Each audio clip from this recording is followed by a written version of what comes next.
So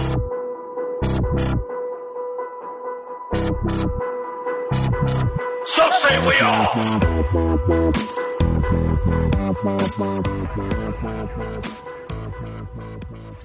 Welcome, welcome, welcome. We're back for episode, is this 3? Yeah, episode 3 of Galactica, actually. I am A. Diallo Jackson, and my indomitable co-host, I don't even know what indomitable means, co-host Jamie Smith is here. Hi, Jamie. Hi. How you doing this week?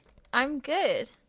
So you've been watching a little bit ahead. Mm-hmm. Where are you at, like, right now in terms of episodes? Today we're going to be doing water, but where are you? I just watched, oh God, what's the name of it? I could tell you what happened, but I need to... If you tell me what happens, I probably know the title. It was the one where Shelley Godfrey shows up. She's the Master at Arms? No. It's the one where Six as Shelley Godfrey shows up. Oh, yeah. Okay, yeah. Yeah, I can't remember the name of that episode, actually. But yeah, so I know where you're at. You're right before we get to, like, the kind of finale-ish of the season, right? It's called 6 Degrees of Separation. Okay. No, it's nowhere near the finale. It's like episode 7 or something. That's it. Okay. There's well, 11 there's episodes, only, like, right? I don't know. Yeah. We're such experts. There's like 11. There's 11 episodes, I think, for the season. I think okay. For the first season. So yeah, you're kind of like. So I asked that because I'm just curious. Like when you're a little bit ahead, but then when you're going back to talk about earlier episodes, one of the things that I learned a few years ago, and I introduced it to you offline, was the approach that Ron Moore took when he was designing the story arcs for Battlestar Galactica, which is, I think he said there's a structure that they use for St. Elsewhere, I think, where there's sort of like A, B, and C story. Like, so, like, this week's C story will be next week's B story, and then the week after that, it'll be the A story. And when I learned that, I started to see that thread when I'm watching episodes. So I'm just wondering, since you're way far ahead, are you starting to get a good sense of that happening? Well, I'm going to think about it more now as I'm watching, but even just like this episode, what would you say the A story is? It's the water issue, right? Yeah, the A story is the water issue. There's a couple spots, I mean, go ahead and finish, but I'll give my... So the A story is the water issue. What would you say is the B story? Would that be Adama and Rosalind's sort of understanding that they're both sort of putting on a show for each other? Yeah, I think it's funny. Actually, I think the B story here was adjacent to the water story where they were with Tyrell and Boomer kind of doing their shuffle with the weapons or the bombs or whatever. And then I think, to me, the C story was Adama and Rosalind. But then it could also be the little bits with Lee and Rosalind as well. I'm not sure. Well, the reason I ask is because the next episode is Bastille Day. Mm-hmm. And the A story in that is Tom Zarek and, Lee being on that ship, on the prison ship.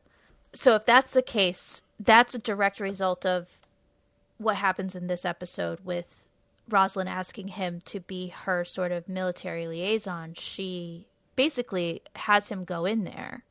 Yeah, that's a good call. It's perfect. And then, because then after the episode after this, I think, is with the Master at Arms, right? And was that right after? Hold on, I've got my little book here. No, after that is there's that whole thing with Kara. Oh yeah. How could I forget? So the way I took what Ron Moore said, because I've read that quote quite a bit, is that each episode has an A, B, and C story. The A story is the one in this episode that sort of wraps up in this episode. Then the B story sort of takes, he said, like 3 or 4 episodes to resolve. And then the C story is sort of that thread that goes across the entire season. Yeah, so it's and again I bring it up because the second episode was really sort of like the first regular episode of the show. So I noticed watching this, the energy seemed to be tamped down a lot more, like compared to 3, and I'm thinking about some of the other episodes in the series, or the season. But it does a lot of establishing things and relationships that will be impactful across the season. Again, the experience that I had watching Battlestar Galactica was there was always like a feeling of constant movement in terms of like plots, and nothing ever really felt inorganic. And I think it was because of that, peppering a seed that you saw manifest 3 episodes later, and so it didn't feel like it was just coming out of nowhere. And again, a lot of people have some problems with season 4, and I think, like, to be fair, when I watched season 4, I noticed that they tell season 4 differently than they tell the first 3 seasons, and that's why I think it felt different and maybe not as good. There's some other things that that are involved with that, but I really do like this structure of feeling like there's a natural progression from lots of different points that always ends on a, like in a punctuation. Whether it's Pegasus that we see a little bit later, going back to Caprica, all kinds of things. So yeah, except for Black Market, which came out of nowhere. There were always like a few. I mean, I guess they were like fillers, but they were like one-off filler kind of episodes. And yeah, Black Market definitely is one. There's another one with, I think it's season 3, with the character Bulldog comes back. Is that Adama's friend?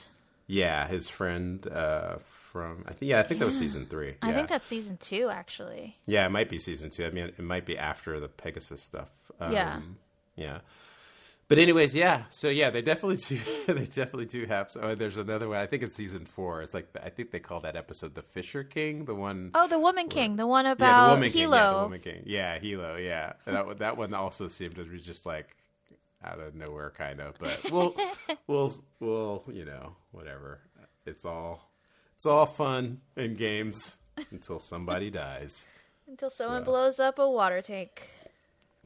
Yeah, so this is episode 2 of season 1 of Battlestar Galactica called Water. It was directed by Marita Grabiak and written by Ron Moore.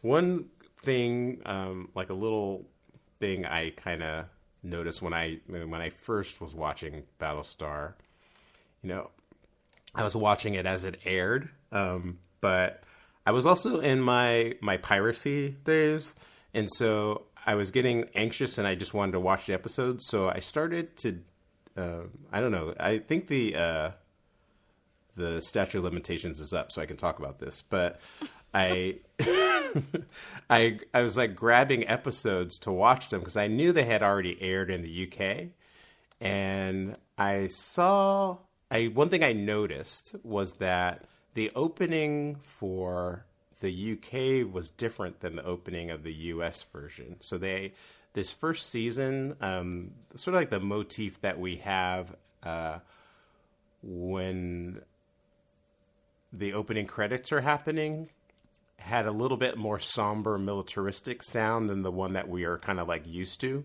in season 1 in the US. And then in the UK, it's always had that opening song that they sing. There's a term for it. I can't remember what it's called, but it's just something I noticed with this episode, because I think this was the first episode that would really get the Cylons are created by man and that kind of stuff at the beginning. Yeah. So yeah, this episode is sort of like really like the first regular episode of the series, and so it has a lot of stuff that it needs to take care of and do and kind of get us along the way. And it starts us off with Sharon, Boomer Valeri, sitting in a storeroom, and she is covered in water, and she looks like she's coming out of some kind of like trance or something. Yeah. And she doesn't know where she's at, and she kind of looks around and she notices that there is a detonator in her bag. In her bag. Yeah, she looks down and looks in her bag. Oh, another thing that I noticed, I'm going to ramble a lot today. Again, over the years, when the show was on, I listened to the soundtrack, the score, over and over and over and over again. And the score was definitely a separate character that enhanced the nature of the show. And one thing I really noticed was when she looked in her, it's a really subtle hint, but when she looks into her bag, they play the Cylon, a hint of the Cylon theme when she's looking at her name, Sharon Valeri. So, as if we, the audience, don't already know she's a Cylon? Yeah, but it was a really subtle hint. Like, you know what I mean? It was just like, because like the thing that I think is interesting about this whole thing, and like, again, like I feel like the entire thing is brilliant, is that like they did a really good job of making us sympathize with her. Mm-hmm.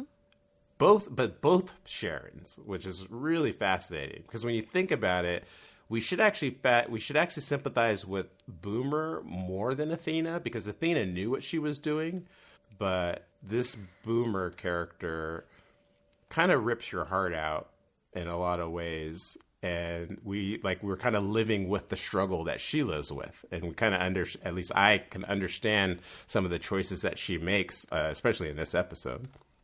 The Athena character, that Sharon, I feel like at this point in the story, me personally, I didn't trust her. No, well, she wasn't trustworthy. Right, and it's not till later when she really makes a conscious choice to be with Hilo, that he's important to her, that she's not going to go along with whatever plan they have concocted for her and Hilo. Yeah. That she really like wins me over, and I'm sure the rest of the audience, because at this point it's like we know what she's doing. Everything is calculated. Yeah. And with Boomer, it's a totally different thing, because she's a sleeper agent. She doesn't know. Yeah. And we see that a lot in this episode, like her struggle when she can see that they have found water and she can't say it. Mm-hmm. That's a really impressive way that they made that clear to us. Yeah, it's really, really powerful, right? You feel the struggle in the scene, in the moment. It's great. I only wish, and my only criticism really is going to be that, I understand why Boomer's freaking out. Mm-hmm. But she is acting guilty everywhere she goes. Mm-hmm. And I really wish that she had just,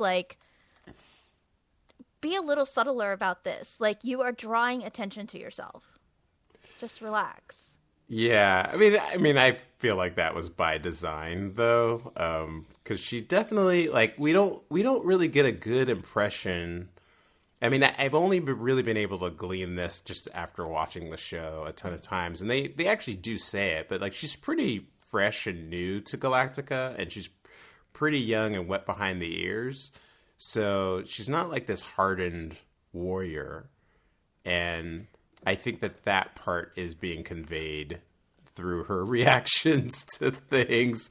Well, it all sort of tracks with what has been established about her anyway, because like she and Chief sneaking around, quote unquote, they're not fooling anyone. Yeah. So she's just really not good at this. She's not a good covert agent this particular Sharon, if she's given a task. Like, the one that's on Caprica, I think, is handling herself a little bit better. This one is like, has no subtlety. Well, I think, like, with this Sharon, like, we don't even know, the Boomer Sharon, we don't even know to the degree of how much her Cylon consciousness is in control. And so, like, we kind of, when she blacks out, it's like we black out. So we don't actually see her, like, in Cylon mode ever. So, like, as far as she knows, she doesn't know what's going on. And she's being confronted with this idea that, oh my God, I'm not who I think I am. Like, I couldn't even imagine that. No, I understand that part of her struggle. It's that she should be trying a little harder to not draw attention. Mm-hmm. You know, like, even when Chief is like, yeah, I gave the detonator to the Master at Arms, and she's like, what? Like, freaks out, and he's like, it's fine, because it goes, like, why would that draw attention to you? Yeah. Why would you think that? Yeah, no, totally. I mean, every time it happens, I kind of laugh, and maybe that's why I'm not as you should be more calm, because it kind of entertains me how much she freaks out. But yeah, like, I understand being scared that people are going to call you a Cylon. Yeah, but right now, as we learn in this episode, it's only a rumor to most of the fleet that Cylons look like people. So why would you automatically go to that? They're going to think... She says it a couple times, too. Yeah. It's like, totally. I'm not guilty, guys. I'm not guilty. Like, no one says you were. They just said hello. No one knew you were wet. No one saw you change your clothes. Yeah, when she comes out of that room, the locker room, whatever, and Callie's right outside, and she's like, she fumbles a little bit because she's like, good. What she say? Good evening, and then Callie's like, no, it's morning. What are you talking about? And then she asks her, what time is it? And she's like, it's 5:30 in the morning, and she's like, oh, okay. Yeah, but you can lose track of time when you're out in space. You've got no sunrise to tell you. Yeah, it's just the way that you're saying. It's like the way she handles all of these instances. She's so nervous. Yeah. Like overly nervous to the point where she's suspicious, Yeah. I think ahead to I think it's when Adama's talking to Athena, maybe, or it might be at the end. But anyways, he says something like, I remember when you were a young girl new to the ship and you could barely stick your landings, And so it's been a while since we've had your Adama on the show. He's gonna come out I know specifically when he's coming. There's certain lines that he says I always like, anyways. So we go on to Act 1. This is the first time that we actually see Colonial One, the relationship Colonial One has with Galactica, where it's like docking into the hangar bay. Mm-hmm. So kind of gives you like a sense of how big Galactica actually is. Yeah, and so we'll be seeing that over the course of the show. But in this instance, basically what's happening is Rosalind and Billy and the Colonial One crew are getting ready to formally kind of be introduced to the Galactica. So you have a lot of like Colonel Ties getting his military dress. Well, in the middle of rationing out his booze. Yeah. He's got one whole hand left. Yeah. 5 fingers. You kind of, I don't know, feel for the guy a little bit. Even if he wasn't a drunkard, I'd still be like, yeah, you gotta, like, those are priorities, There's a kind of a cool scene with Lee and Adama where they are talking about the Olympic carrier incident from the episode before. Mm-hmm. And Lee really is expressing his guilt over the situation. Then we get a lot of the stoic responses from Adama again, where it's like, we'll let the historians worry about all that, Adama says a man takes responsibility for his actions, right or wrong. Mm-hmm. And later on, Lee says that back to Rosalind. So it's nice to see that Lee, their relationship seems to be healing a bit, and he's listening to the advice his dad is giving him. Yeah. And it's actually really interesting. This is, this relationship goes through a lot of different cycles, and I noticed something towards the end that was setting them up for that repeating breakup thing that they do over the course of the show. Their on again, off again relationship. Yeah. But yeah, so it was really cool to see them coming together, because like I knew that they were going to be falling apart, a little bit later. So, but again, that's why I think I brought up the A, B, and C story, because I could see the seeds being planted towards the end of the episode. When we get there, I'll touch on it. But in contrast to this moment, it made it even more stark. So yeah, and it was also, it was interesting to see the two sides of the equation, so to speak. So you had Billy and Rosalind having their interactions, and then the military folks having their interactions. I thought it was interesting with Billy and Rosalind, because she was talking about, what did she say? Like, how do I look? And Billy was fumbling over, you look fine, or whatever he said. Yeah. You look fine. She's like, fine? Yeah. And you don't know how to talk to women, basically, is what she said, which was obviously going to be a little foreshadowing for his relationship with Dee a little bit later. He likes her hair. Yeah. Oh, man. In Diallo's notes, I said, Billy does not have the Riz. He's got no Riz. No, he is a disaster. He reminds me of myself in a lot of ways, actually.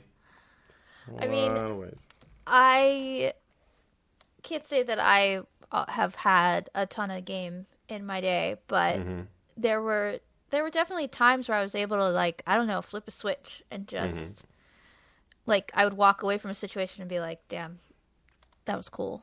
That was a really cool move.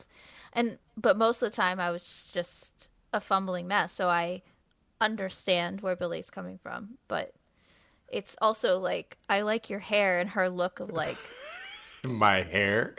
Okay. Like, you couldn't pick her eyes, dude. They're right there. She's got these like amazing incredible eyes. Green eyes. Yeah. Like, oh, Billy. One of the things again about this whole, Rosalind and Billy and the civilian side of the equation and the military side is they both are showing up to this thing and both think the other side really needs and wants it. And in my notes, said that this is just a classic sitcom misunderstanding. It's just like, it's just like, what do you call it? What's the show? Three's Company? Like, but one of the things, again, watching it, this instance is, through the course of the episode, you really see, like, Adama's, like, warmth coming through. Like he's going out of his way, and Lee actually says it. Like he's really going the extra mile to make sure the president feels comfortable, which is a really that's a really good thing, especially in relation to how he was kind of treating her right after the fall of the colonies. Yeah. But like he kind of like he gives her towards the end of the episode a piece of wisdom that something that she should follow. So it's almost like he really does believe in upholding this idea of civilization a little bit more than like Rosalind does in an instant or two. What advice does he give her? When she wants to have the Marines, because they're having, so she wants to have the Marines basically act as police, and he's like, we've got to keep them separate.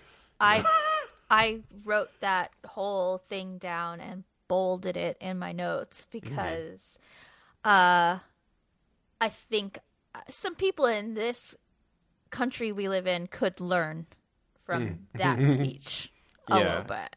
Yeah. And it's, again, one of the things about this show constantly is it's basically just looking at history and looking at how humans tend to react in certain instances and looking at where they fail.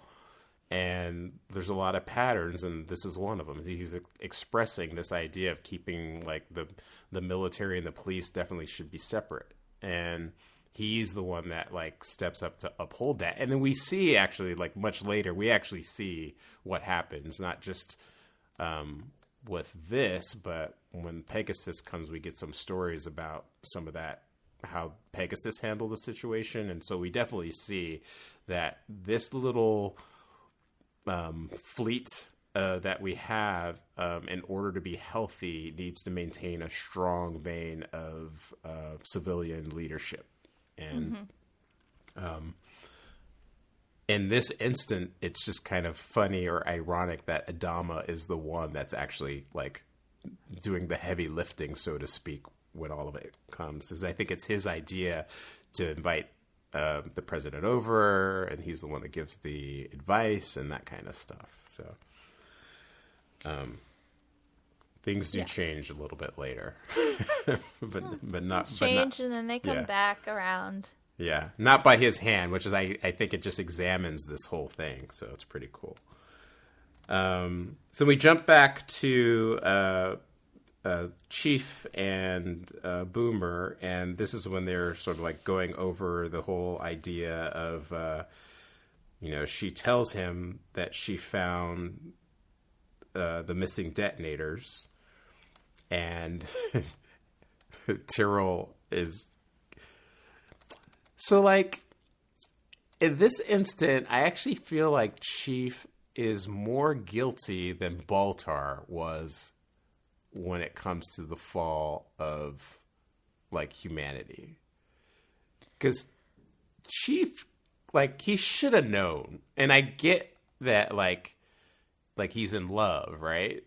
But, like, the penalty for what he ends up doing should be a lot heavier than what he got. And it gets discussed a little bit later. He thinks that she's being set up. I mean, I think he convinces himself that she's getting set up. I don't think he really believes that. I think maybe later, there's a whole incident that happens a few episodes from now, the Master at Arms episode, where she is investigating, and she's really coming down to this door was left open because of Chief. And Chief knows it was probably left open because of Boomer. And he breaks up with her. And she says, like, I need you to tell me that you don't think I'm a Cylon. And he can't say it. Right.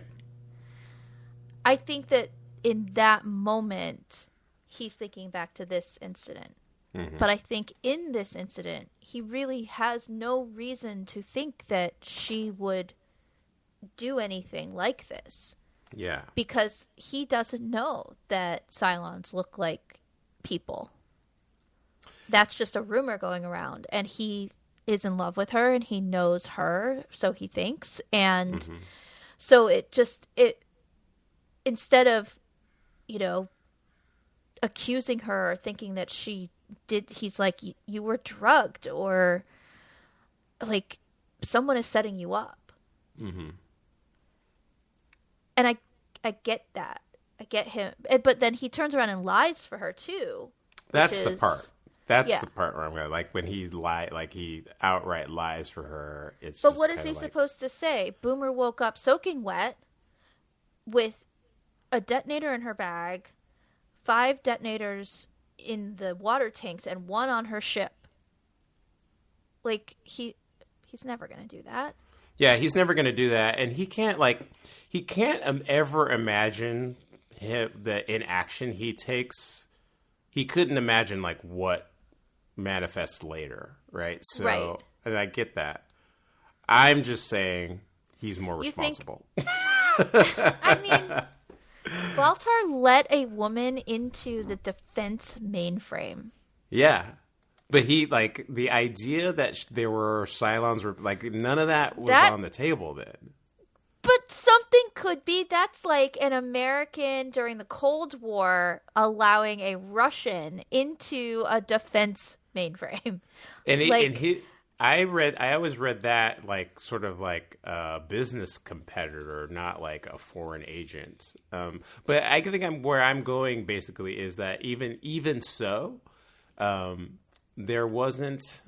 There was a moral component to what Baltar did, but he was just sort of like the idea of like the fall of humanity wasn't like there, and there wasn't this threat, this direct threat of the Cylons, and there wasn't this direct threat of anything. He was just sort of like, this person's gonna like whatever. She's gonna get some information and maybe take it and start her own company. That's how I always see it in my head. Corporate espionage is okay.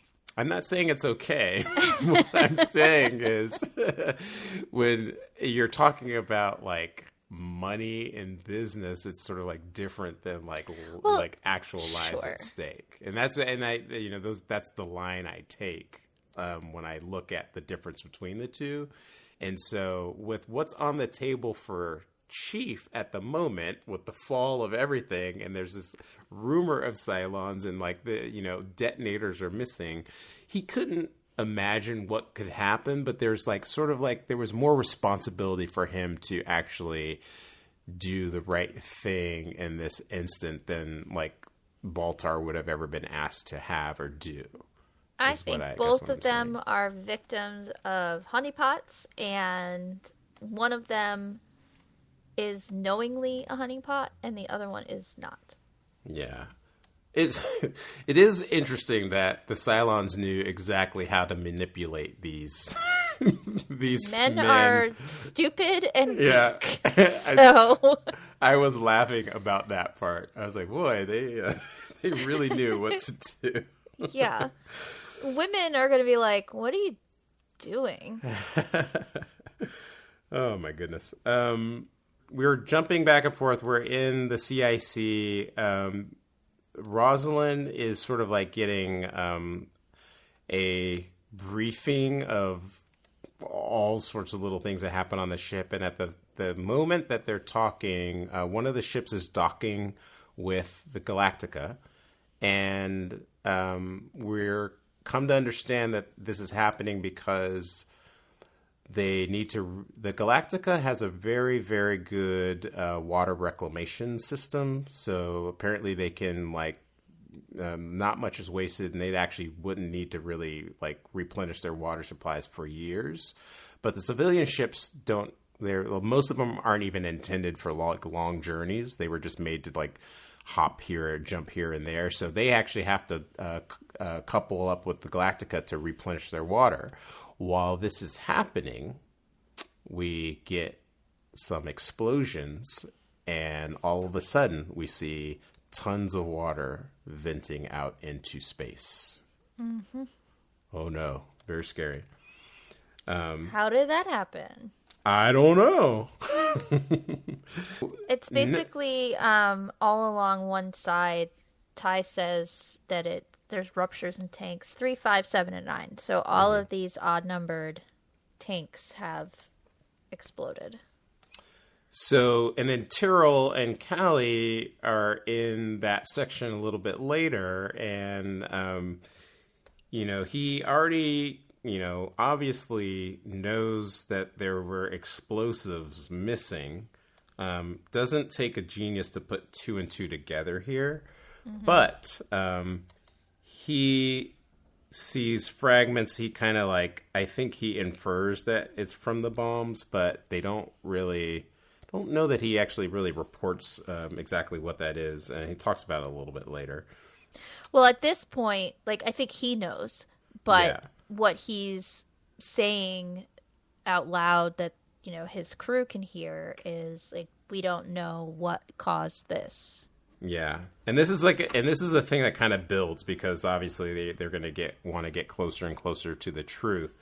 But eventually, it's Gaeta that, is it Gaeta that kind of puts them closer to the track of exactly what happened? No, what Gaeta says is, because Rosalind, they have this sort of meeting of some important people or whatever. It's Gaeta, Rosalind, Adama, Ty, Baltar, and some other people who we never actually learn who they are. And he is asked to venture a guess. What do you think happened? And Adama's like, we don't guess when we don't know all the details. And she's just like, indulge me. And so the theory that Gaeta has right now is that the tank was weakened during the Cylon attack, which caused it to buckle and rupture. But it's too early to say. I'll spare you my Adamo voice, but he... it's actually a really good interaction there, because I love how Gaeta kind of looks to Adama, because he doesn't want to he's got a I'm team military. I'm not just gonna say what I actually think has happened. And then Adama kind of gives him the go ahead to say stuff. And again, it's this interplay where Adama still is being trying to be accommodating to the president and her role and what's the things that she needs to know. I just don't want to miss when they are told to go on emergency rations and shutting down laundry, showers, anything non-essential. Yeah, I was just about to talk about it. We actually get a breakdown of how much water was actually lost. And they say 10 million JPs. I don't know if that's an actual measurement. But then we kind of get an idea of how much water's lost just by the fact that it was already established that the Galactica doesn't need to really worry about water per se, but now the Galactica does. The Galactica itself has to worry. And then there's some ships in the fleet that actually are already going to be impacted by this immediately.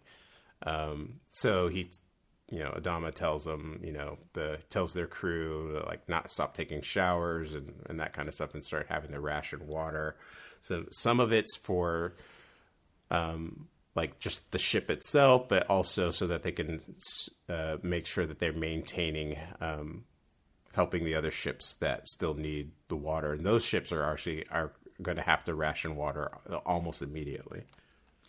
Ty says that the civvies are not going to like this. And given how we saw how people behaved during the pandemic, being asked to do anything that helps each other seems to be a very difficult thing for a lot of people. And that just made me think of that. You're being told you can't shower, you can't drink more than a thimble worth of water a day, then normal people are not going to be able to just understand that this hopefully is temporary. Let's just do this so we don't completely run out of water. there is a faction of people that would be like, I'm going to drink all the water I want. And then in 3 days when there's no water, they're going to be like, where's my fucking water? Yeah. I mean, that's a thing in California, actually. Where I think, because we're like, constantly. I mean, it's naturally a desert, pretty much, where I live anyway. But I remember like a few years ago, there was some kind of story that was coming out where like we were kind of in a severe drought situation, and but like the rich folks had their own like water supply or something like that, and they were just like using whatever they wanted. It was kind of like, I mean, it's kind of like that. You're always going to get people just they're going to like, will want to do what they're going to do, and they don't want to be inconvenienced. Yeah. And again, I think, God forbid their lawns aren't green for a little while. Right, exactly. Because they can't really see like the long term, and they're sort of like just thinking like, I don't want to feel uncomfortable and I want to maintain this thing. They actually, in the original Battlestar Galactica, they actually cover this topic very briefly, but there's a pretty much right after the fall of Caprica and everyone's on the ships and they're heading out, there's like a senator or something that's just basically having a big party. And like it sort of like mimics that idea that you're talking about. Like in the midst of all of like everything, he has, wealth and resources, so he's still trying to maintain his lifestyle. And Apollo comes across it and kind of shames him into like sharing the resources with everybody. And the guy's wife had died, and he wasn't even sad. He's partying it up with, scantily clad 70s chicks. And so yeah, they take a more practical approach to that in this episode, just like talking about it.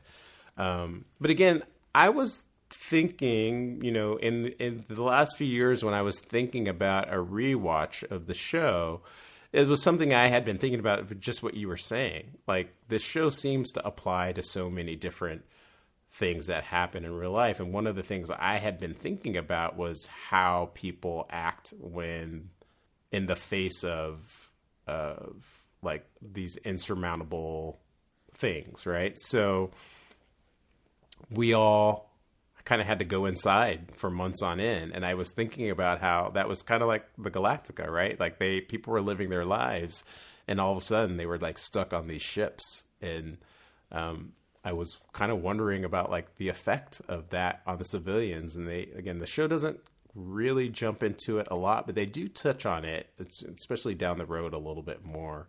And it affects some of the choices that they make when they're confronted with the idea of being free. So I have this book called The Official Companion. There's actually one for each season. So I looked up what was said about this episode. And initially, Ron Moore was toying with making the fleet experience a paper shortage. Okay. And then he decided that a water shortage had far greater dramatic potential. Yeah, it's a lot more visceral than paper. Yeah, like, oh no, we don't have paper to print out our dot matrix messages to each other, or we don't have enough water to survive. Which one has more potential? They already cut the corners off of all their paper anyway. Have you ever noticed that on the show? That's like the little way the colonials do it. So they should just naturally have more paper anyway, so they're more efficient with it. So even their books. Yeah. Yeah, they had everything. Like if you look when you watch the show, like everything, all the corners are cut off. And I remember him saying that's just I don't know, that's just how they do it. That's basically like one of the only things that a lot of people know about Battlestar Galactica is like, oh, they cut the corners off of their paper. That's funny. I mean, it's good world building. You have to pay attention to like all those little things. I remember, like, again, go back to Deep Space Nine. I remember them saying like the Cardassians, not the ones that end up on the TV show, the reality TV show, but like the space aliens. Those are Kardashians, so there's Kardashians. an H in there. Yeah. They had this thing about the number 3. And so you saw that in a lot of the designs of the show. So like the actual space station, which was a Cardassian, originally a Kardashian space station, has like 3 giant pylons. And so that kind of like those little bits of world building actually help to build out the show. So it gives it like at least a feeling of it being a different place. And with everything feeling so, they were the people were so much us, just like the way they dressed. Those little things help to remind us often that, oh yeah, this is a whole other civilization. So, yeah. I was gonna make a, not to be confused with the Calrissians, but it just didn't fit. Oh, okay. like Lando. Like Lando, yeah. That's a system. It's a planet. Anyways, we have a little. So when they're having their sort of like tete-a-tete with this whole group of like experts, we actually get even more of an idea of how much resources they have. So they talk about the water. That was the most prescient. But then resident expert on everything science, Baltar, is asked to give how much how much other things they're going to need. He goes through this list. I always think that with the way he reads, it's really interesting. But when I wrote it down. Yeah. When he says there's 82 tons of grain, 85 of meat, 423 tons of fruit and vegetables, and they need 2.4 million JPs of water. And then they ask, like, is that per month? And he's like, no, per week.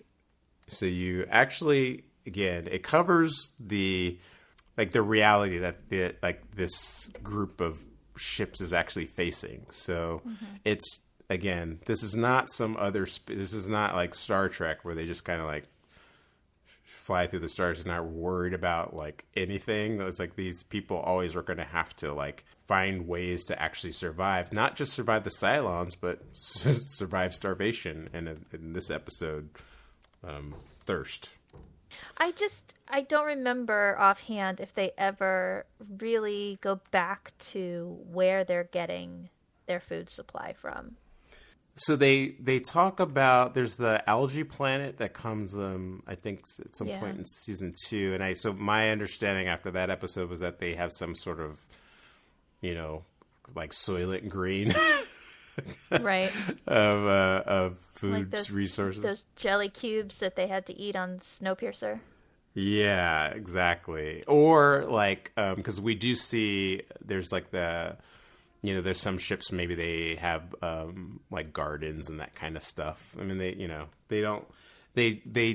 touch on it enough to like let us know that it's something that they're concerned with. And then there's so many ships in the fleet, I was just like assume, somebody's taking care of that. And again, we actually see a piece of that. I think that's all the way in season 3. There's everyone sort of has their own little class, a job that they're kind of stuck doing, which is what Tyrell is kind of pivotal. Oh, the Union episode. Yeah, pivotal in changing.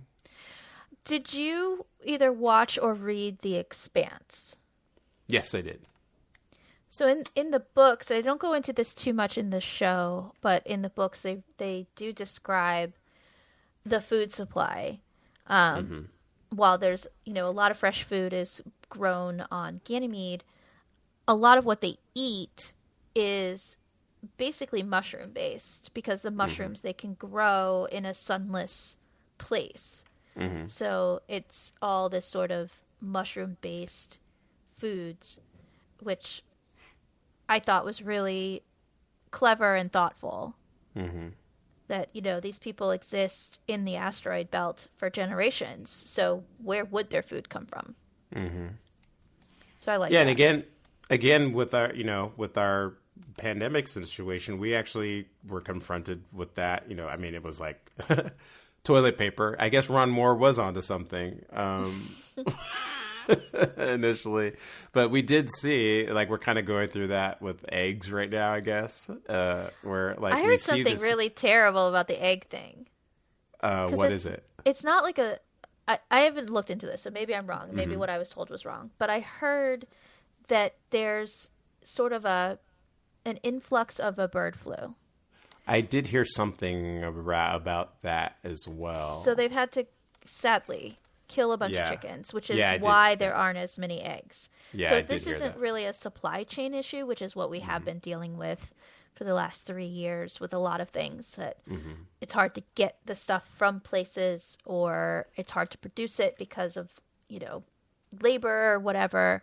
This is just like, yay, another thing. Now it's a bird flu.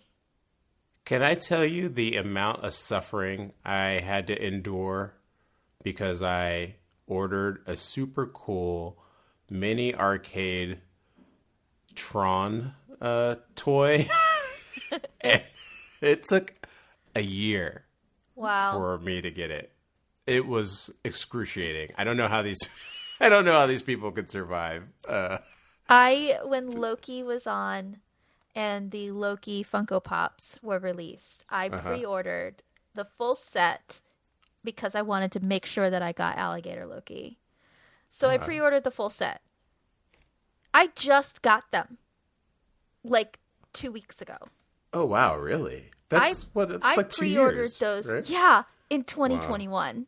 Wow. And I just got them because the company that I ordered them from, they're a small collectible company in New York, and they have to wait until they get it from wherever. And it just took forever for them to get it because they're not a high-profile company, so they don't get that first wave of shipments. Yeah. Yeah, so it showed up, and it was like this big box, and my boyfriend was like, "What did you order?" And I was like, "Oh, I bet it's my Loki Pops, finally." But it's really interesting to see, like, you know, we're just so used to, like, we sort of live in a machine, and we assume that everything that we want is just sort of like there for us, and we don't. Like the part of how those things get to us is removed, so we just are kind of like, I go to the store. There's meat there. I don't know, and so you kind of like when there's a disruption of any kind, whether it's the actual physically getting to you there, or like what you were talking about with the chickens having to be destroyed. Like, we don't normally, like, go through that stuff. So it's kind of interesting to see how fragile, actually, the bond that we have. Lose their minds, too.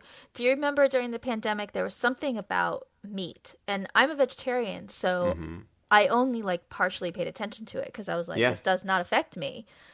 But then people started buying my food. They started buying my vegetarian stuff because there was no meat. And I was like, well, now, hold on a second. Yeah. You can't just go getting the only thing I can eat because I won't eat a cow. Now you're going to take my fake burgers?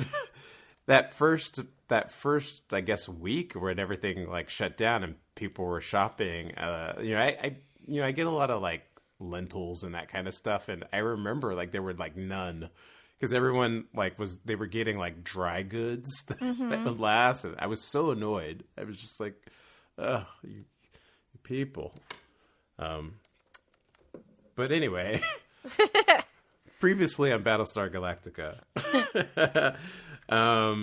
So they have to, they resolve to need to find a new source of water. So Adama gets I think he gets a tie to, like, find some star systems that they could jump to see if there's actually viable sources of water. He asks for an astrological survey of the star systems that are nearby. And this is, like, my favorite tie moment in the episode, and I feel like maybe I need to start keeping track of my favorite tie moments. Yeah, totally. You have to. He has the greatest one-liners ever. So Rosalind is like, Colonel, how likely is it that they'll find water? And he says, oh, so now you want me to guess? Yeah. And I love it. Yeah. I love it. So good. And then it's he's a little... just like, most planets are just hunks of rock and gas, and the galaxy is pretty barren when you get down to it. Yeah. It's a little, I mean, again, it's a little foreshadowing, too, of their relationship the very beginning of season 2. Just kind of how he deals with her versus how Adama deals with her. I don't know when, like, at what point Colonel Ty became my favorite character on this show. Mm-hmm. It definitely wasn't at the beginning. But he 100% is my favorite character. So I going back and looking at, like, oh, he's such an asshole. Love him. He's great. He's definitely a fan favorite, and when he when they're on New Caprica, he like doubles down on the grumbly gruff thing, and it's just he's got some great speeches. So, not to get completely off topic, but did you hear what happened to Michael Hogan? Yeah, he had a stroke or something. He had a right? really, really massive stroke. Yeah. Yeah.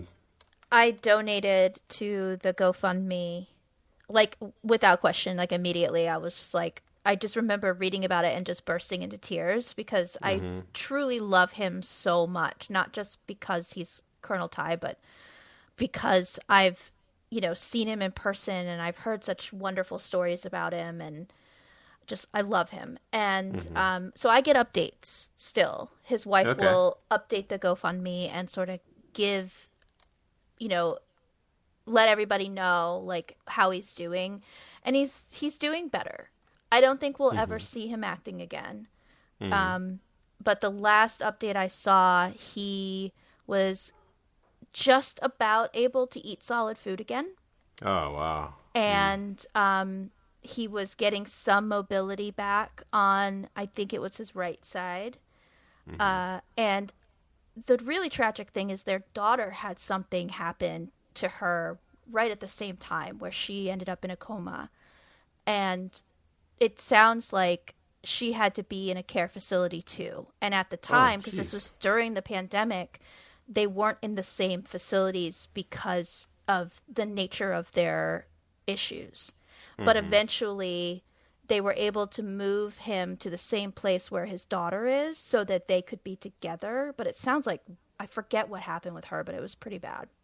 Wow. That's a rough... His wife was going through it. And also,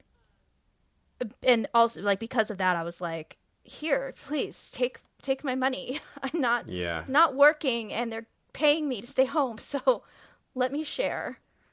Yeah, I mean, we all love Colonel Ty. We all love Michael Hogan. He's just a gem of a human, like, so opposite of Colonel Ty. He's so joyful and warm. Just, it, like, broke my heart to hear what happened to him. I'm glad he's doing better.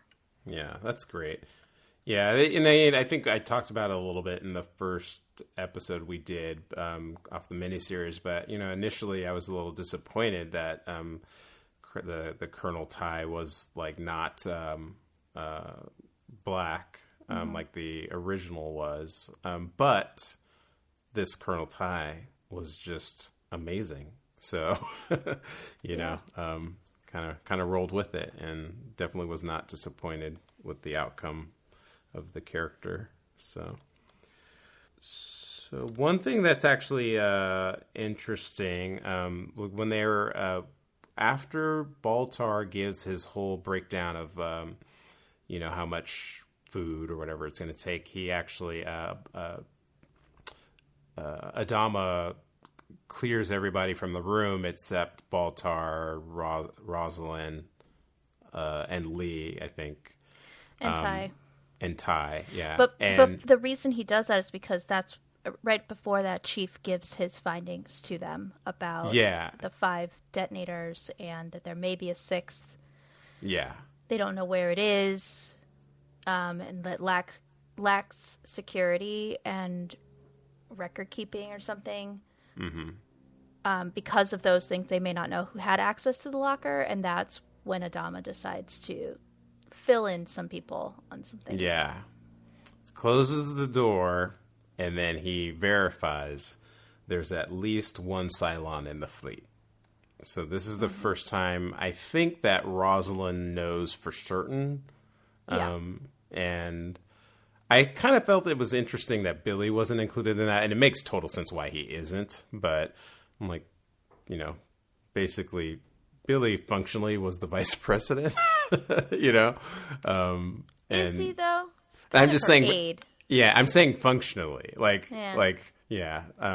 because they actually get into the concept of vice president a little bit later in the season, but he's pretty much privy to everything that goes on anyway. Mm-hmm. I just thought it was kind of interesting that he was, but it made total sense. But yeah, so it's verified that there's at least one Cylon. It goes back to the question. Like, I probably should have looked it up or read about it. I kind of don't want to know though, but with the whole at the end of the miniseries when he gets the note that says there are 12 models. Yeah. I'm wondering if that's what sparked that, if that sparked that comment, or it's just, because he pretty sure that there's another. Well, he knows that Leoben was a Cylon. Mm-hmm. And then there is the note that he got, but also Baltar accused Doral of being a Cylon. So he knows that Cylons look like humans, and Ty knows because he told Ty. Mm-hmm. He probably should have told the president right away. Yeah. And maybe should tell someone about that note. So far, we haven't seen him tell anyone about that note or know where it came from. Yeah, I mean, it literally, pretty much that note gets forgotten right away. Like, it moves from a part of the show to, external of the show. It's like, it's just for us after that. And, they kind of ignore that in the moment from then on. And then, obviously it becomes a part of the show later. I'm actually glad they did it the way they did it, because that we were always on the edge of our seat of who's going to be the next one that we find out, Yeah. And it was almost always a surprise when that person showed up. The next model showed up. But anyways, so that was actually a pretty interesting moment. We also go back down to Caprica again.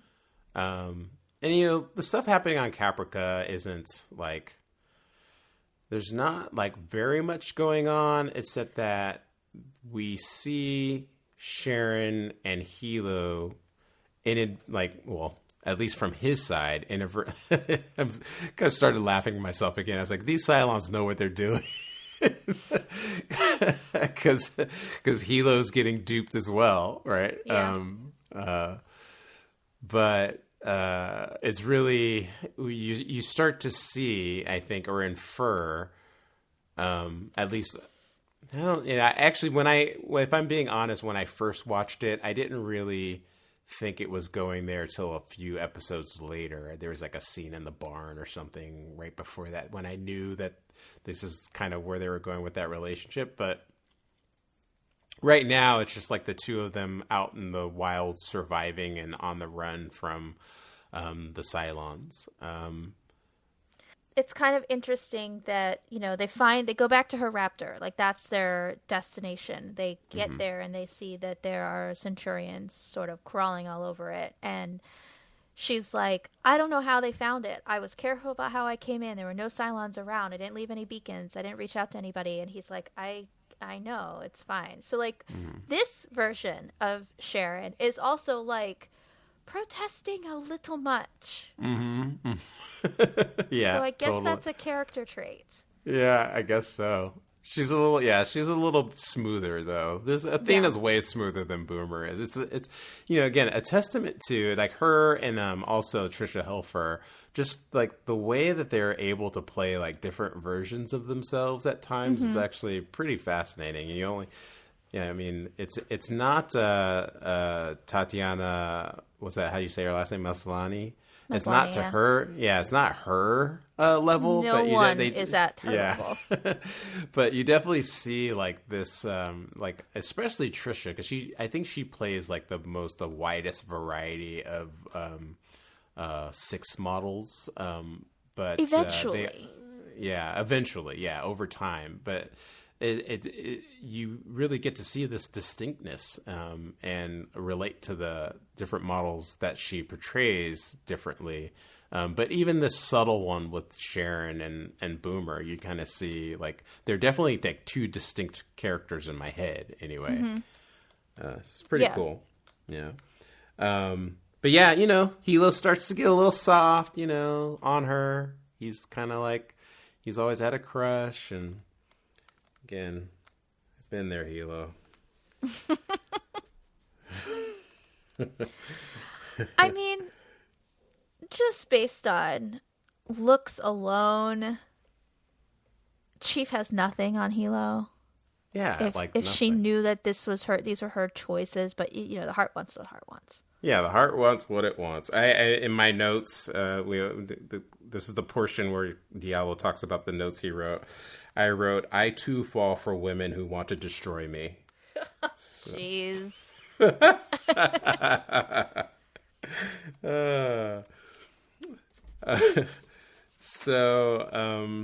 Anyway, we get a little breakdown of the raptors being sent out to those locations to try to find water.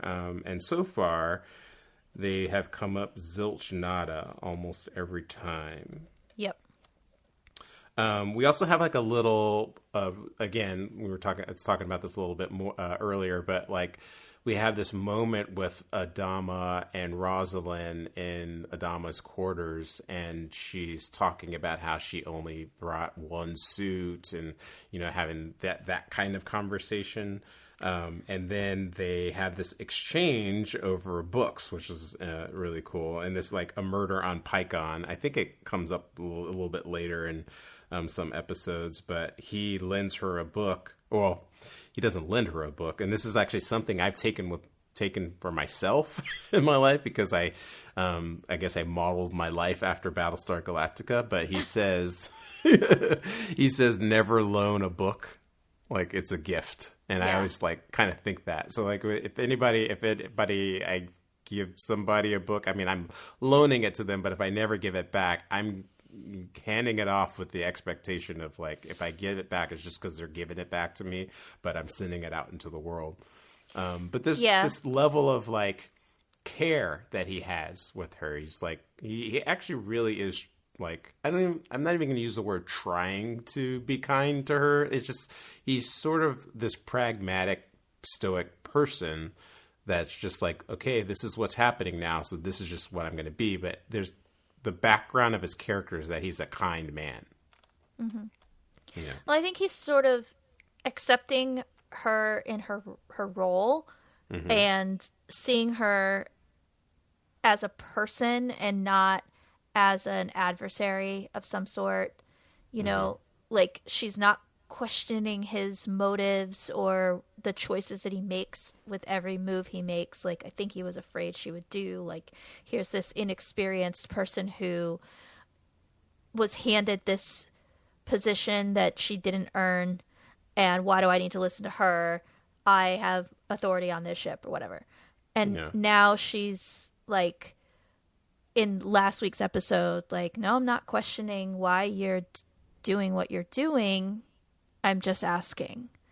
And here in this episode, she's sort of deferring to him, asking questions because she's trying to understand. I just think he's like seeing her as a whole person and not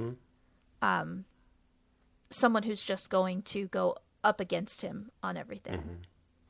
And there's no, I guess, there's no agenda to the things he's doing. I think that's what it is. It's not, I don't get this impression that he's trying to like jockey for like some kind of like control or anything. He's just sort of like, and as a person that's taken orders his whole life, which is something I remember he says when the Pegasus shows up, but he's sort of like, it's, he, and also the fact that he's on the Galactica, which, wasn't like a flagship of the fleet. It's like, it's sort of characterized as like a bucket of bolts. It was going to be decommissioned. He's going to probably retire soon. Like he's just sort of like there in the moment, and he's doing what he's always done. And I think he's just kind of doing what works for him while he's also like kind of leading the fleet to fake Earth. But he doesn't, his relationship with her is genuine. But is also kind of distant at the same time. And giving her a book to read is a genuine kindness, because I kind of, before I had a Kindle, I basically carried a book around with me everywhere I went. And if I ever was traveling, I would be like, oh, I don't know what I'm going to feel like reading. And so my like carry-on bag would be full of books just in case. Like, I don't know what I'm going to want to read. But the idea of only having one book forever? Yeah. Oh, God. That's horrible. So I really love that he was like, oh, have you read this? Here, take it. Yeah. Finding things to relate to each other on, which is like the books. And like, as we come to find out, a lot of those might be law books. But he has a really impressive like library. Yeah, it's really cool. So he's definitely not he's like a little bit of a learned man. So we get to this point where we're starting to cover the bits where that's going to lead up to the Cylon detector stuff. But in this episode, Gaeta gets attached to help out Baltar, because they're definitely like, Baltar, you have a lot of stuff to do. You're not going to be able to do it anymore by yourself. So for a second, Baltar like acts like he's going to be found out, I think. But then Adama's basically like, no, we're going to like, Felix is going to go with you. I don't think he calls him Felix. Yeah, no, he doesn't. Gaeta could not be more excited. Yeah, Gaeta is like a little fanboy, which, to be honest, it shows you like Baltar was a celebrity. He was probably like an Elon Musk of his time. Oh. Total fraud. Total opportunistic I think Baltar fraud. Is actually smart. Yeah, he is actually smart. But there was opportunistic. Yeah, definitely. Like Baltar, like the impression that I have of Baltar is that he was very he was very public. I mean, they had that scene in the miniseries where he's on TV, right? So he was very good at sort of like marketing himself. On top of his intelligence. So he definitely was like a figure and a personality. Hilo recognized him on the planet. So it's kind of like maybe he's more like a Neil deGrasse Tyson in terms of just like his visibility and his intelligence. I'm not talking about his character. Maybe like more on that level. Like if I was like, on this ship and I was told to be an assistant to Neil deGrasse Tyson, I'd probably fanboy a little bit myself. And Neil deGrasse Tyson annoys me in lots of different ways, but I still would be like, wow, this is cool, because this is like, wow, right. Yeah. Because we all get that way about celebrity in one way or another, I think. Everybody has somebody that they'd be like, oh my God, I get to work with you? Yeah, totally. I'm gonna drop this little seed. This is gonna come up a little bit later, but I'll tell you about the time I took a motorcycle class with one Katie Sackhoff. Interesting. Yeah, I'm going to leave that there. We're not going to talk about it, so people have to keep coming back. I'm friends with her on Facebook. Oh, are you? Oh, it's cool. Yeah. From super early on, when I first started using Facebook, I started searching for celebrities, and because it was 2008. Yeah. Before it became what it is now, and she popped up, and so I just sent a friend request, and she accepted it. And she never uses her Facebook, but I remember a few years ago, a friend of mine was like, "Holy shit, how are you friends with Katie Sackhoff?" And I was like, "Oh, I'm not." We go way back. Speaking of Katie Sackhoff, we jump into a scene. Baltar is wants to get rid of Gaeta. Doesn't want this guy trailing him, especially because he knows he doesn't really have anything really to do anyway.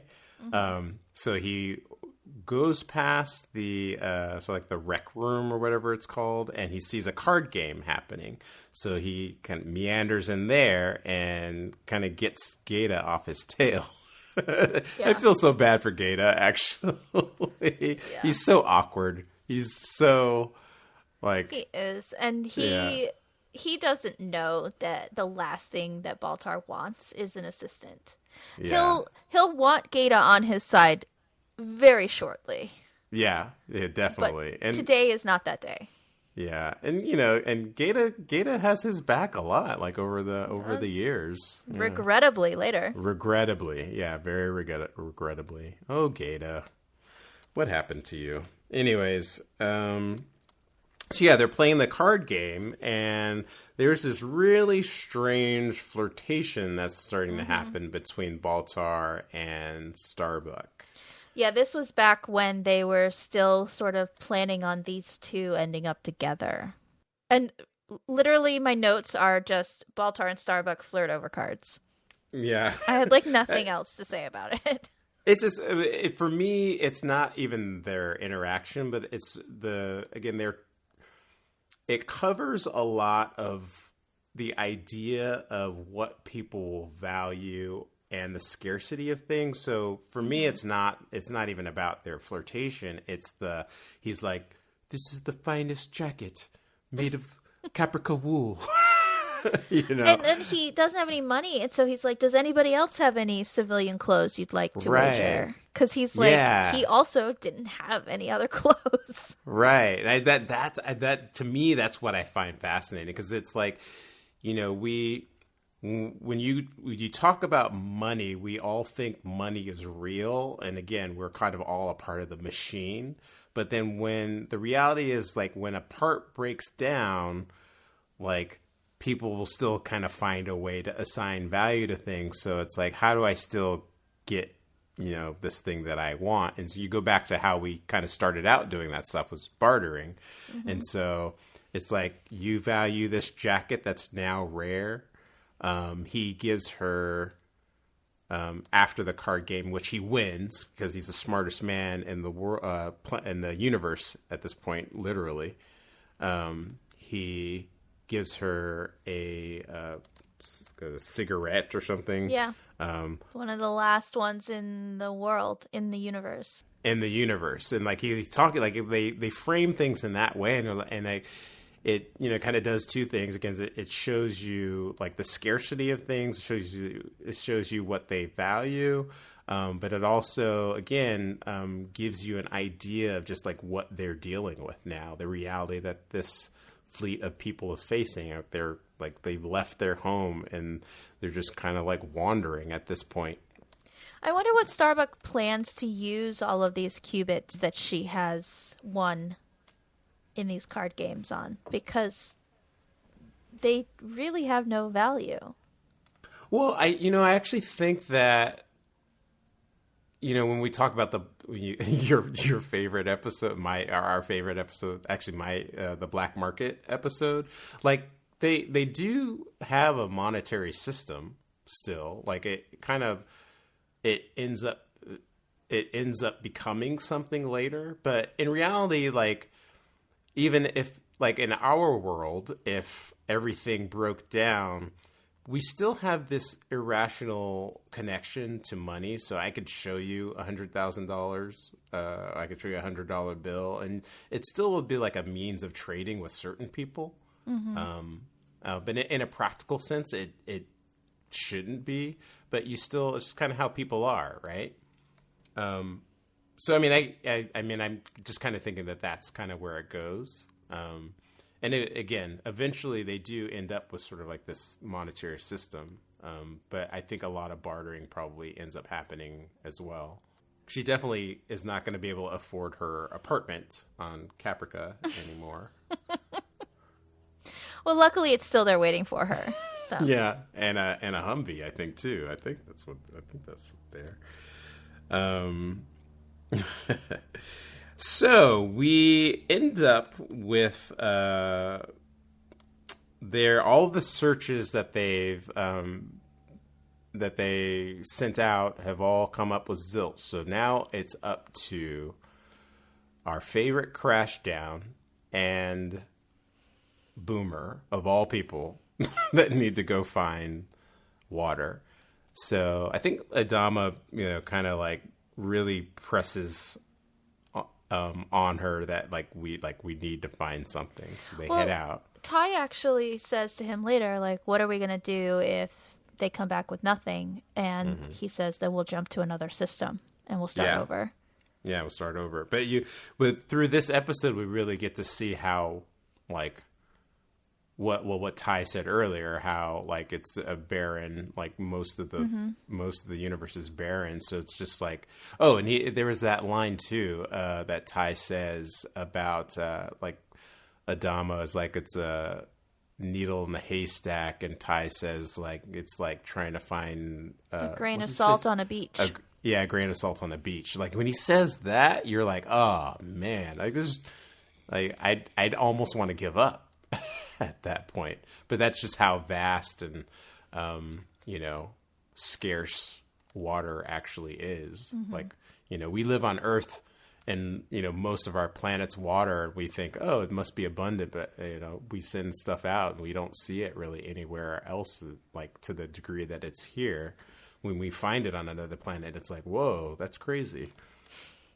And so that's kind of what they're dealing with. Yeah.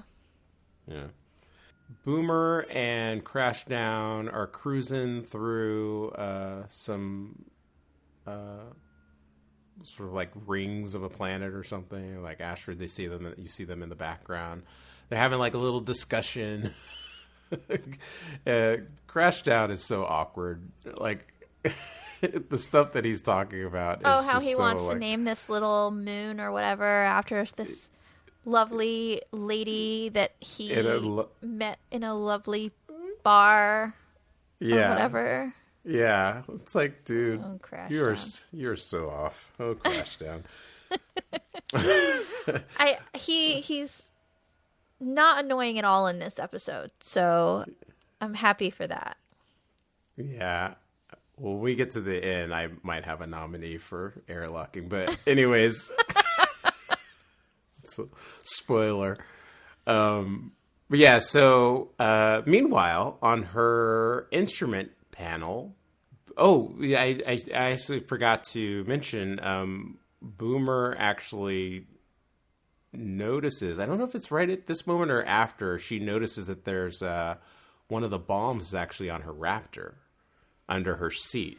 Yeah, I think she notices it, like, she looks at her screen and it says that there is H2O detected, and she's like, no, nothing, and then looks down and sees the charger. Yeah, there's this whole like intense, what will she do, right? Like, well, not at first. It's not till after she's like, she's like, I don't know, I just have a feeling, let's do another sweep. So they both do another sweep, and he comes up with nothing, and she again can see on her screen that it says it's detected, and she's struggling, and that's when she kind of puts her hand down to like maybe blow them up. And what I really like about this is when she's like, I can't seem to say it. Yeah. And how confusing that is to her. Mm-hmm. And then somehow she, like, breaks out of the programming. And is like, oh my God, there's water. There's there's this metaphor and song, I'm my own worst enemy. And that came up for me when you're talking about Boomer. And in that episode, it's like she definitely can see it. It's there for the viewer. We know it's there. Mm-hmm. But it's just like, yeah, she just can't say it. And she doesn't know why. And talk about like self-sabotage as a metaphor. I just can't believe that Crashdown couldn't see her screen. Well, that's why I say Crashdown. So he's just in the back, just like, boop-a-doop, I don't know what, Like, he notices by something that she says where he's like, are you okay? So he notices there's something off about her. But he doesn't, like, you're 20 feet tall. You can't stretch your neck out a little bit and see that her screen says H2O. I mean, he's Crashdown. He's such a doofus. Literally, that's why, spoiler, I have a nominee for because of all what you just said. Oh man. So she finds she lets Crashdown know that there's water. They celebrate and her hand slips away from the bomb. Mm-hmm. And so we're like, whew, okay. Head back to Galactica. Celebration in the hangar deck. She's a hero. But as she's going away, she pulls Chief to the side quickly. She doesn't even really do that because Apollo is next to her. She just says, hey, can you... What is she... It's the ejection pyros. Can you check those? Right. Yeah, she's kind of saying it like, and I thought it was like very crafty. It's actually kind of funny because like earlier we were talking about how she's like, I don't know what to do, but like she's very like sly about this, right? Yeah. So she's like, let's can you check? And then they were like, I'll have my people do it. And she's like, no, you look at it personally, right? It's very like, I don't know, very savvy. So he goes in to the Raptor and he sees the bomb. Mm-hmm. They play the music, that music. But everything's all calm after that. So we jump back to Caprica 1, and we have this really interesting interaction between Rosalind and... You mean Colonial 1? Yeah, did I say... it's a Caprica 1, yeah, sorry. Colonial 1. We jump back to Colonial 1, and we have Rosalind and Lee having this interaction, and he's again talking about his feelings about the Olympic carrier.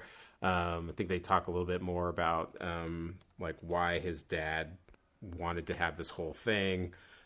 She wants to know a little bit more about the military and the protocols that they have. So she throws out this idea to have him be an official liaison, a personal military advisor. I like what she says. She says, because he suggests his father. Yeah. And she says, no, I don't mean I need military advice. I need advice about the military. Recognizing that what she doesn't know. Like, admitting, like, I don't know about this. Yeah, because it calls him the CAG. Yeah. Like, I don't want to take away your job at the CAG. And for all of us Battlestar veterans that have been watching the show for the first only 2 episodes, at this point, we all knew by now it was called the CAG. So, and he kind of like politely corrects her. Yeah, she's like, well, she's like, you see why I need you.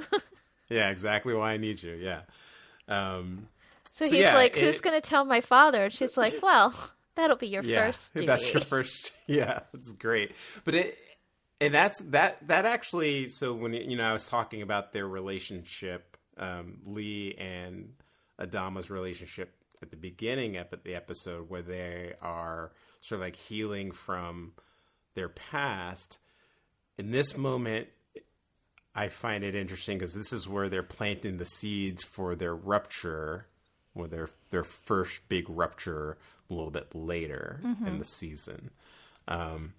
And again, they go through the cycle quite often, which I actually find very organic. I know I remember some people being like, "Oh, they're fighting again," but I'm like, "Yeah, that's like father and son." Like, yeah, like when you're talking about family, like you have the same fights, right? And you kind of relate. Even when they heal, they still have triggers, and so they're kind of going through this thing. But in this particular instance, the seeds are being set for their breakdown that's going to come down the road.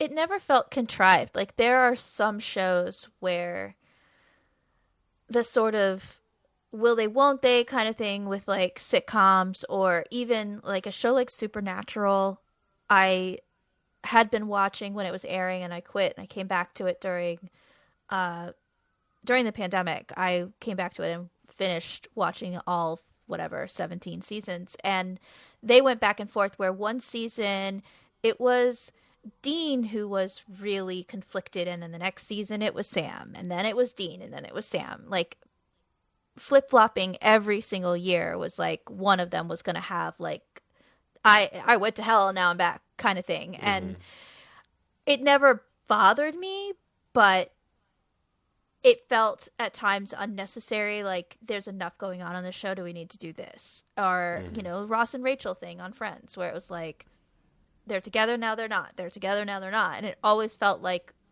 it wasn't for character reasons, it was for plot reasons. And on this show, their sort of conflicts with each other felt lived in and, or like you said, organic. Like, it came from character, not from a plot need. I think some of that too is, I mean, obviously it's because of the brilliant performance, especially by Edward James Olmos. But even when they kind of like smooth things over, like it's not like everything's peachy and they're gonna like they hug. Like, there's like, even in the miniseries when he finds out Lee is back, and like it's like he wants to be more closer, but Lee's standoffish, and so they kind of come to like an understanding, but there's always a distance between them. So there's always something that's ripe for for setting them off again. And so I think that's another reason why it feels organic. And again, like it feels lived in, like I think you said that. It feels like a lot of our relationships with, if not our parents, maybe our siblings, or some of our friends or frenemies, where you have this sometimes adversarial falling out, and then you make up, and it's just like, that's what family is, not the Fast and the Furious version of family, but the sort of like the more realistic version of family. Well, I've never seen those movies, so I only know this by the meme reputation of Fast and the Furious. There's like Battlestar, and then there's Friday Night Lights, and then there's Fast and the Furious for me. So, wow. I mean, I'm joking, but I really do love that. I do love that franchise. I'm not putting it up there in terms of like literature or anything, but it's very enjoyable. I like cars and explosions, and that's easy mark for me. I will confess that so many people have told me that they're really fun that at one point I bought like the 8-movie box set thing. Oh, wow. I haven't even done that. On DVD, because I figured if I have them, eventually I'll watch them. I have not yet. And my boyfriend judged me for buying them, and I was like, look, I've heard that they're like stupid fun, and sometimes you just need a stupid fun movie. But that idea, anyways, that idea of family, I actually like, it's always like, I mean, because we all live in that space, right? And so I notice it on a lot of shows that I really love. Again, the family that you make, Deep Space Nine, Buffy the Vampire Slayer, like there's so many Angel like really was good about like making. I think there's a moment when he called that group of people a family, you know. So it's something that we can all relate to. But I like about this Battlestar thing is like it's like this dysfunctional family that means well. Often they all have like they all want good things, but they don't always know how to relate to each other. So one thing that in that moment when Lee is talking to Rosalind is she relays the story about how back when there was civilization, when Lee was talking about his feeling guilty about the Olympic carrier, how President Adar had sent Marines into, I think it was to Erelon and killed, like the aftermath was that 15 innocent people had gotten killed. And he did this motif where, you know, he kind of had to say all the right things in public, but he never really like forgot about that. And he carries like guilt with that. And what he did was that he kept a piece of paper with each person's name on it that, you know, kind of died by an action or a choice of his. And so Rosalind actually has started that tradition herself by carrying a piece of paper. She only has one. President Adar kept it in his drawer. She says, I don't have any drawers. I only have my pockets. She has one. It says Olympic carrier on it. So she's carrying that weight as well.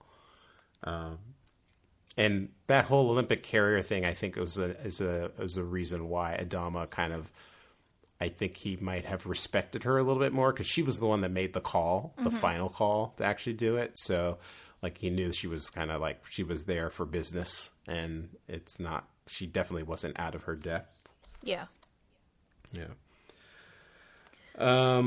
So we end with, kind of where we began with, Chief and Sharon, and isn't it like she was like, Chief, I need to talk to you. No, this one they just go to them. Oh, that was just it. Okay. Yeah. I was thinking, I forgot that came a little bit earlier when he thought they were going to make out again. Like this guy. Yeah. Anyways, yeah. So I think like, you know, the result of it was that that Tyrell's kind of resolves that he's going to cover for her kind of no matter what. And then when Sharon leaves, it's a really interesting moment because she's walking down the hallways by herself and she has this like blank expression, but kind of like a smirk. And we're obviously supposed to assume that the Cylon in her is coming out in that moment, but she's really we don't know what she's off to do or where she's going to be. And then it cuts to credits. Yep. And that is Water. I feel like this is not one of my favorite episodes. It's not a bad episode by any stretch. It feels very early season kind of episode. And as we go on, I think we get deeper and deeper into the story and the characters and whatever.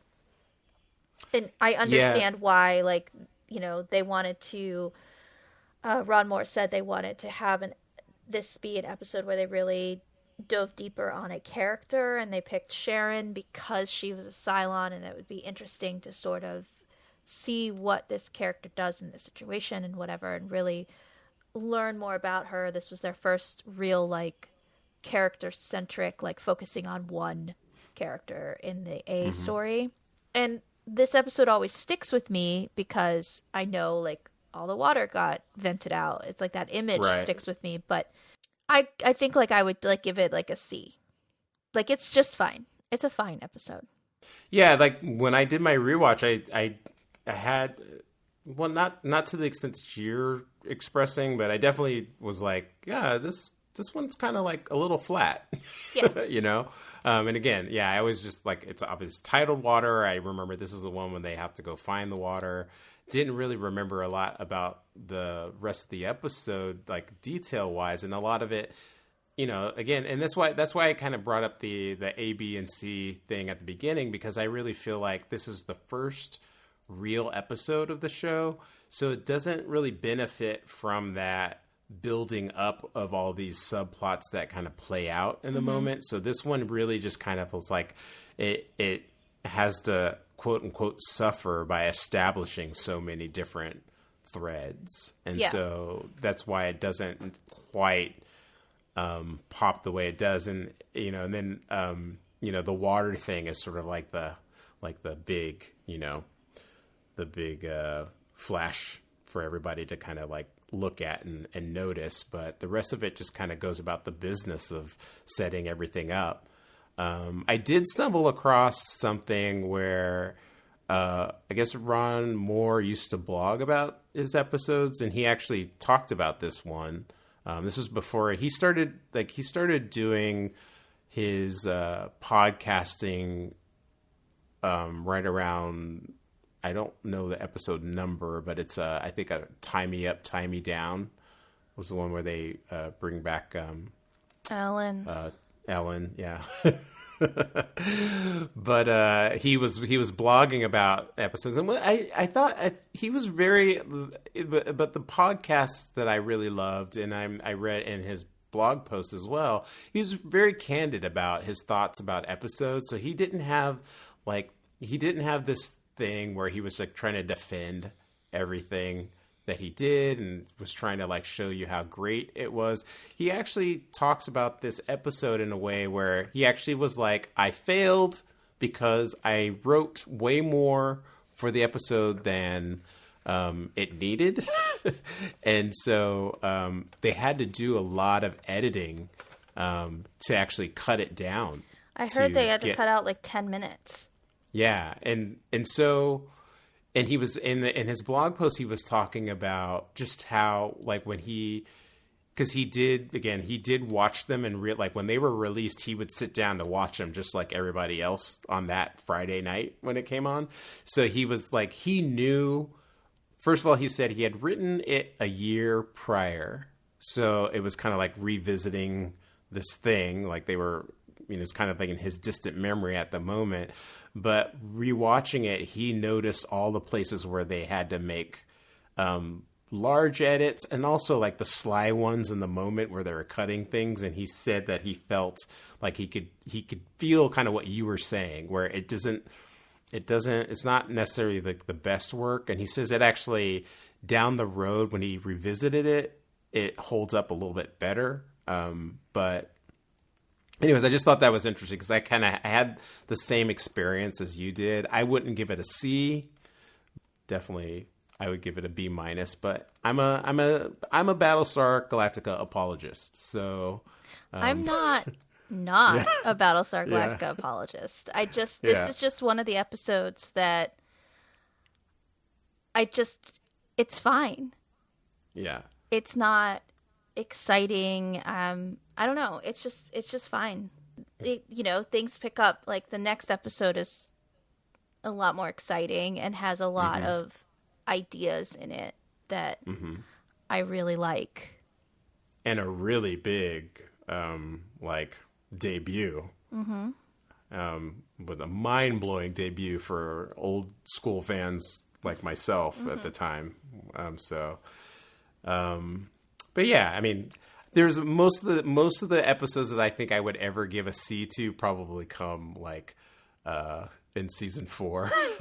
So almost at my baseline is B minus for anything that I just was like, except for, obviously Black Market, but F. Yeah, I mean it gets an F. solid F. And yet when I had nothing to compare it to, it was an A. Yeah, the apologist in me wants to give it a D. So was Baltar the worst this week? I mean, no, he was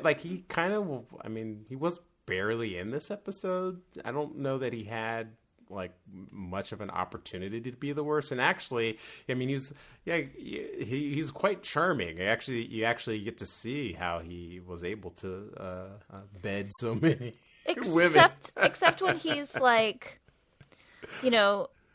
backed into a corner about the Cylon detector, and he starts throwing out like big science-y words to throw off Adama. And Adama's like, yeah, we get it. Your intelligence is higher than ours. You need some help is what I'm hearing.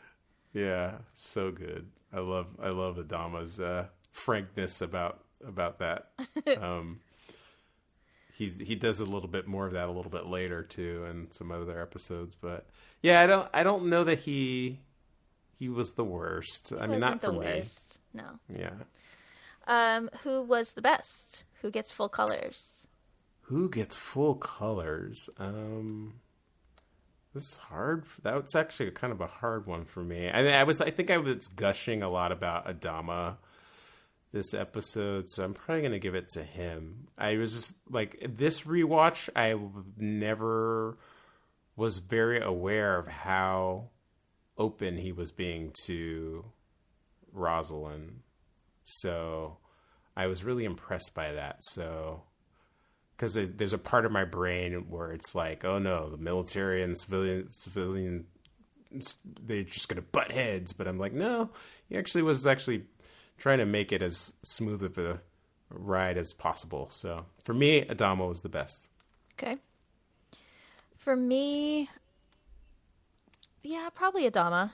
He's very authoritative in this. He just takes charge of like, okay, so this is what's going on. This is what we need to do to get things under control. He's very good in a crisis.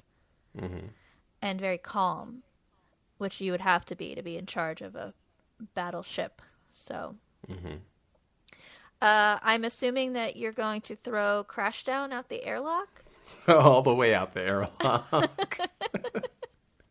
I don't even not like Crashdown. I mean, I love the actor, just like, he's so awkward in this episode. He's just a doofus. He's like useless. Yeah, he's useless doofus. And, I mean, there's a feature of this show. There's a character that I'm not sure that other people dislike, but I really disliked a certain character. But when this character exited the show, I was like almost in tears. Oh, I think I know who you're talking about. Yeah, so there's like, so like with Crashdown, like as much as he's playing a certain way, but then it actually impacts you when like he, has his Crashdown fate. So, so I kind of like, I'm like, really like savoring all of these doofus moments that he has right now. He's such a oblivious tool, and like it's great. I would throw Boomer out the airlock. I mean, she needs to be. Yeah. I hate saying it because I love Boomer. Yeah. But she needs to check that programming and keep her cool a little bit. Yeah. So you're upset with her because she didn't lie. Yeah, she needs to lie better. If you're going to be a Cylon agent, you need to lie better. You need to. It's hilarious. As I said to one of our friends, I am very pro Cylon. And then, so our favorite Cylon is really easy because there's really only Boomer in this. Six makes a brief appearance. Really brief, but yeah. really doesn't have a lot of impact. Mm-hmm. Unless, you're impacted by her climbing very slinkily out of a hot tub. I definitely really appreciated that scene. Sure. And, the view, not of her, but that the house that they go to often. I mean, it's beautiful. I remember Ron Moore talking about it a lot in his his podcast. And then, if you've ever get a chance to go up to Vancouver, and it's like heading up to the road towards Whistler, and like you go past that, like that, all that area, it actually is as beautiful as it looks on the show. So there was a good shot of them kind of standing together, and that was all in the background. So, I mean, I wasn't just looking at, her. It's all right if you were. She is definitely playing this specific type right now. Yeah. I'm more of a fan of when her hair is more natural. So the platinum blonde is a little aggressive, but that I did like that shot. Yes, so she's my favorite. Okay. So next week is, as we said, Bastille Day, where we will welcome to the party Mr. Tom Zarek. Oh yeah. What a character What a character is and will be. Yeah. Yeah. Yeah, I'm excited to talk about it because he comes out of the gate hot. Maybe for our Twitter account, my boyfriend, and we found these when we were packing to move from our apartment to this house we currently live in. He has a set of Battlestar Galactica trading cards. Oh, I used to have those. That's so cool. And I was like looking through them and like just baffled by their existence. So I will ask him if he remembers where they might be now that we've moved, and if I can, I'll like take pictures of all of them and share them, because there's something. And I can't even judge. I mean, they're like Topps trading cards, right? I had a whole set of the Goonies. So. Oh, did you? Oh, yeah. I mean, I don't remember, like, because I remember having the original Star Wars cards, and they weren't like, I mean, they were almost like the Battlestar cards. They were just kind of, they had different colored borders and. Yeah, different colored borders and like a still shot from the show or character shot or whatever. Yeah. Yeah. He doesn't have a complete set, but there was like 12 or 15 of them where I was just like, what? Yeah. Yeah. Wow. I mean, I'm a big fan of the original show, so I would love to see those. Like, I don't know if I said it last episode or to you, I can't remember, but like, I mean, because the original Battlestar Galactica TV movie, they actually re-released in theaters. Yeah, you talked about that last week. Yeah. My parents took me to see that, so I'm all in. I watched Galactica 1980, and I just like, I didn't think it was great, but like I still love the motorcycles. I'm just like, I'm all about Battlestar Galactica. So if you show me those cards, I used to have a comic book, like a big. Kind of a big graphic novel sized comic book of it, so I definitely want to see those cards. I'll track them down. They're somewhere in this house, so I'll find them. Okay. Just like we're going to try to find Earth. Yeah, right? It's probably going to be about as difficult. We have a lot of stuff. All right. Well, then, until next week, what do you hear, Diallo? Nothing but the rain. Bye. See ya.